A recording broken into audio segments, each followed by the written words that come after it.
ভোলার লালমোহনে মাথায় ceiling fan পড়ে ছামিয়া আক্তার নামে চতুর্থ শ্রেণীর এক ছাত্রীর মৃত্যু হয়েছে।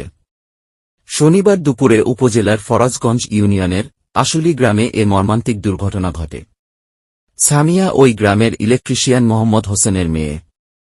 জানা যায় ছামিয়া আক্তার তাদের নিজ ঘরের শয়নকক্ষে বিশ্রাম নিতে গেলে সিলিং ফ্যান ছুটে গিয়ে মাথায় পরে গুরুতর আহত অবস্থায় ছামিয়াকে প্রথমে লালমোহন উপজেলা স্বাস্থ্য কমপ্লেক্স ও পরে ভোলা সদর হাসপাতালে নেওয়া হয়।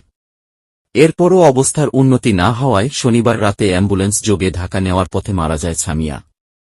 পরে রবিবার সকাল ৯টায় তার মরদেহ নিজ বাড়িতে নিয়ে আসে পরিবার।